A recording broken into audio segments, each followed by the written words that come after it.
आखिर कौन था आदम, चलिए जानते हैं एआई की हेल्प से। बहुत समय पहले, जब ना इंसान था, न शहर, न कोई सभ्यता, सिर्फ अल्लाह की बनाई हुई दुनिया थी। आसमान, जमीन और फरिश्ते। एक दिन अल्लाह ने फरिश्तों से कहा, मैं जमीन पर एक खलीफा बनाने वाला हूं। फरिश्ते हैरान हो गए। उन्होंने पूछा, क्या आप ऐसे को बनाएंगे जो वहां खून खराबा करेगा, जबकि हम आपकी तारीफ करते हैं और आपकी इबादत करते हैं? अल्लाह ने जवाब दिया, मैं वो जानता हूं जो तुम नहीं जानते। और यहीं से शुरू होती है इंसान की कहानी। अल्लाह ने मिट्टी से एक आकृति बनाई। वो कोई साधारण मिट्टी नहीं थी। उसमें अलग अलग रंग, गुण और प्रकृति थी।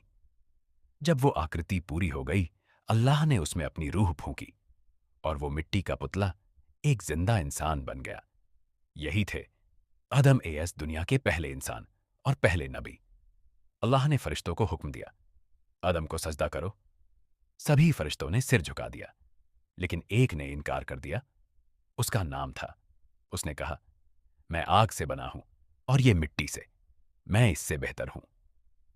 उसका ये घमंड ही उसकी बर्बादी बन गया। उसे जन्नत से निकाल दिया गया, लेकिन जाते जाते उसने कसम खाई, मैं इंसानों को भटकाऊंगा, उन्हें गलत रास्ते पर ले जाऊंगा। एडम एएस को जन्नत में रखा गया, एक ऐसी जगह जहां हर चीज खूबसूरत थी, न कोई दर्द, न कोई कमी। फिर अल्लाह ने आदम के लिए उनकी जोड़ी बनाई। दोनों जन्नत में खुश थे। उन्हें हर चीज की इजाजत थी, बस एक पेड़ को छोड़कर। अल्लाह ने कहा, इस पेड़ के पास मत जाना। लेकिन इब्लीस ने मौका ढूंढ लिया। वो आया और धीरे धीरे उन्हें बहकाने लगा। अगर तुम इस पेड़ का फल खा लोगे तो हमेशा जिंदा रहोगे, तुम्हें कोई कभी जन्नत से नहीं निकाल सकेगा। धीरे धीरे वो उसके झांसे में आ गए और एक दिन उन्होंने उस पेड़ का फल खा लिया। उसी पल सब बदल गया। जैसे ही उन्होंने फल खाया, उन्हें अपनी गलती का एहसास हुआ। उन्होंने तुरंत अल्लाह से माफी मांगी, हे हमारे रब, हमने अपने आप पर जुल्म किया।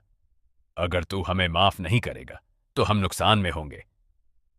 और अल्लाह ने उनकी तौबा कबूल कर ली। फिर अल्लाह ने कहा, अब तुम सब जमीन पर जाओ, वहीं तुम रहोगे, वहीं तुम्हारी जिंदगी होगी और वहीं तुम्हारी परीक्षा होगी। एडम और हव्वा अब जन्नत से जमीन पर भेज दिए गए। कुछ रिवायत के अनुसार एडम एएस को श्रीलंका के पास उतारा गया और हव्वा एएस को अरब, जेद्दाह के पास। दोनों अलग अलग जगह अकेले सालों तक भटकते रहे और आखिरकार दोनों की मुलाकात हुई कि मैदान में। यहीं से शुरू हुई इंसान की नस्ल। एडम और हव्वा के बच्चे हुए, हर बार एक लड़का और एक लड़की। धीरे धीरे दुनिया में इंसान बढ़ने लगे, लेकिन कहानी यहां खत्म नहीं होती।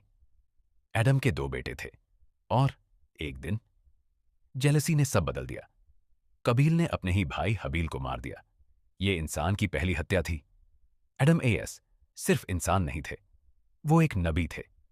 उन्होंने लोगों को सिखाया सही और गलत क्या है, अल्लाह की इबादत कैसे करनी है। उन्होंने इंसान को रास्ता दिखाया। अंत, लेकिन शुरुआत सालों तक जीने के बाद एडम एएस की मृत्यु हुई। लेकिन उनकी कहानी यहीं खत्म नहीं होती, क्योंकि हर मुस्लिम आज भी उन्हीं की औलाद है। लेकिन यह बस किताबों में लिखा है।